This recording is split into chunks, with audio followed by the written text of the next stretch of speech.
dan, ja sam Matej i ovo su moje kolege Bernarda i Jan. Mi smo učenici 4. razreda strukovne škole Virovitica i mi smo još u 2. razredu pohađali fakultativni predmet financijska pismenost, gdje smo jednostavno obradili različite teme vezane uz zaštitu potrošača, novca, štednje i razne ostale stvari.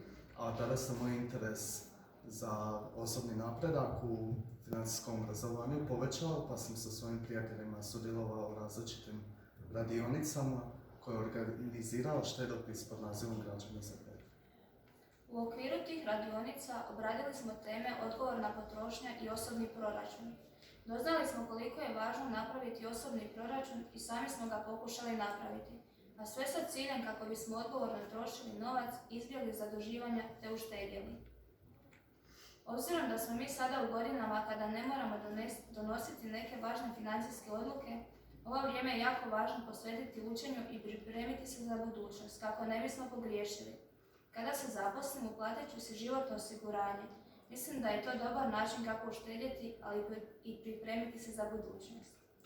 Ja ću kada se zaposlim početi uplaćivati u 3. stup dobrovoljnog mirovinskog osiguranja. Želim se dobro pripremiti za mirovinu. Ja bih volio sve to, i uplaćivati si životno, uplaćivati u 3. stup, ali i ulagati u dionice. Možda ću to moći ako završim dobar faks i nađem dobar posao. Pa, ja sam čuo da je zapravo pametno raditi 2 posla, jedan kao zapravo sa stalnim izvorom prihoda, a drugi kao unosan hobi, spojiš korist i zadovoljstvo. Matej, koje bi ti dionice ulagao? Različite vrste, IT, solarna energija, budem vidio. Vidiš, dobro je da ja budem ja. I ja, daj 5.